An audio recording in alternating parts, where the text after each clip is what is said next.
Баршаңызға қайырлы күн, құрметті көрермендер, арнама қош келдіңіздер. Бүгін сіздерге қыстық салат лечоны жабудың жолын көрсететін боламын. Лечоны қызанақ шырынында, яғни в томатном соку дайындайтын боламыз.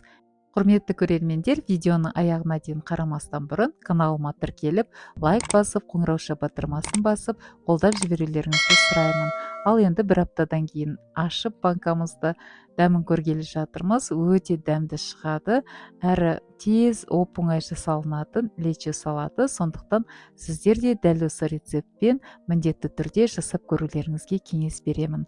Ал енді лечо салатымызды жабуға мінекей ет тартқыштан өткізілген қызанақ, одан кейін дәл осындай үшбұрышты туралған мінекей қызыл бұрышымыз, дәл осындай қалыңдықпен кесілген мінекей сәбіз. Біз сәбізді арнайы пышақтың көмегімен осылай әдемілеп кесіп алдық. Енді алдын ала аршылған сарымсақ, одан кейін көкшептен кинза және укроп қоссаңыздар болады, және де уксусты кейін сұйылтатын боламыз. Ал енді газға қазанымызды қойдық. Кішкентай болып көрінгенмен бізде 30 литрлік қазанды қолданып тұрмын. Достар, лечо салатын жабуға қажетті заттардың барлығын төменде описанияға жаза кетемін. Ал енді мұқият қараңыздар.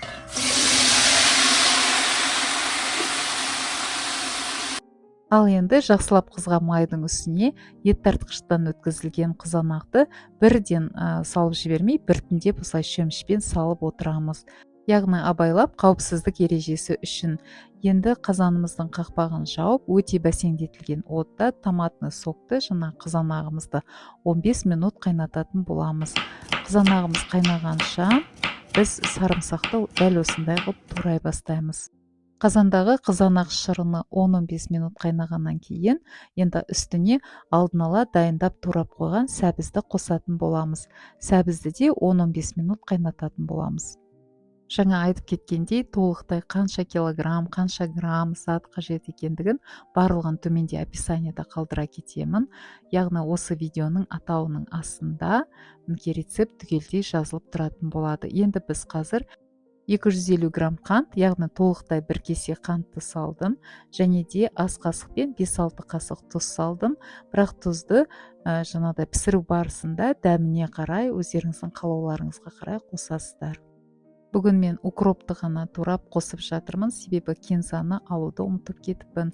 Жалпы маған осы салат, аджика, приправа жасаған кезде мен міндетті түрде кинзаны қосамын, өйткені кинза өте бір сонда керемет, ерекше бір дәм беретін болады. Мінекей сәбізімізде өте бәсеңдетілген отта 10-15 минут қайнады. Енді үстіне апарып, алдын ала дайындап турап қойған бұрышымызды қосамыз. Бұрышымызды көп қайнатпаймыз, 5 минуттай ғана қайнатамыз. Неліктен? Өйткені бұрыш қатты пісіп кетпеуі керек. Қазанымызға қызыл бұрышты қосқаннан кейін бірден сарымсақпен алдын ала турап қойған көкшөбімізді қосып, 5 минуттай, ары кетсе 7 минуттай қайнататын боламыз. Енді дәл осы уақытта біз уксусымызды сұйылтып аламыз, яғни сірке қышқылын, мінекей 5 ас қасық суға 2 шай қасық сірке қышқылын қосып, осы жақсылап сұйылтып аламыз да, мінекей дайын болған қоспаны салатымызға қосып, жақсылап араластырып аламыз да. Енді бұрқетіп бір қайнағаннан кейін бөлек ыдысқа дайын болған лечоны осылай түсіріп аламыз. Осылай оп-оңай жасалатын, әрі дәмді шығатын лечомызда дайын болды. Енді қазір банкілерге жабатын боламыз. Мінекей банкаларымызда стерилденіп дайын тұр. Мен 1 литрлік банкаға жабатын болғаннан кейін, кәдімгі духовкаға жақсылап алдын ала жуылған банкаларды духовкаға салып, 10 минуттай стерилдеп алдым. Мінекей крышкамызды сақырлап қайнап жатыр. Барлығы дайын. Түсірілген ыстық салатымызды қайнап тұрған ыстық банкаға жауып, бірден жауып тастауымыз керек. Сол аралықта мінекей қазанға кішкентай ғана май қойдым да, бұл майды да қатты қыздырып аламыз. Мінекей енді стерилденіп шыққан банкамызға осындай шашырап, жан жаққа шашырап кетпес үшін қолданылатын мінекей воронканың көмегімен қазір біз салатымызды құятын боламыз. Салатты банкаға құйған кезде банкаға бірдей біркелкі болып құйылған қадағалаған жөн. Яғни бір банка сұйықтау, бір банка қою болып қалмас үшін осылай жартысына дейін құйып аламыз да, одан кейін жақсылап салатымызды араластырып отырып, толтырып шығатын боламыз. Өздеріңіз көріп отырғандай, бүгін біз бұрандалы банкаға жауып жатырмыз. Соңғы кездері бұрандалы банкаға жабатын болсақ, банкамыз атылып кетпейді ме деген көптеген сұрақтар келіп жатыр. Жоқ, банкаңыз атылмайды. Банканың атылуына септігін тигізетін факторларды оның алдындағы видеода айтып кеткен болатынмын. Мінекей қараңыздар, лечиумыз дайын, әп-әдемі. Осылай бір келке етіп, жаңа алдында айтып кеткендей, жақсылап араластырып отырып, мінекей бір келке етіп, тағы да қайталап айтайын, құйып шығамыз. Енді осы лечолардың бетіне құйып шыққанға отта тұрған майымызда қатты қызып дайын қараңыздар, кішкентай ғана 2-3 ас қасықпен құйып шықсаңыздар болады. Осылай жатқан салаттарымыздың, әсіресе приправаларымыздың бетіне қызып тұрған майды құйып шықсаңыздар, банкаларымыз бұзылмайды, атылмайды, дәмі де ешқандай өзгермейді. Сол күйі прямо балғын түрінде тұра беретін болады. Дәл осы әдісті осыдан 35-40 жыл бұрын көрші үлкен орыс әже үйреткен болатын. Сол әдіспен, сол кісінің үйреткен әдісімен осы күнге дейін жауып келе жатырмын. Бұрандалы банканы қолдансам да, бірақ бір атылып көрген емес. Ал енді алдын ала жақсылап жуып қойған, дайындап қойған мінекей қақпақтарымызды енді өткенде көрсетіп кеткендей ватный дискке сірке қышқылын кішкене ғана тамызып, осылай жақсылап сүртіп шығамыз. Қақпақтардың барлығы жақсылап жуылып, алдын ала қайнатылған болса да, дәл осы әдіспен бір сүртіп шығу тағы да қосымша стерилдеудің белгісі болып табылады.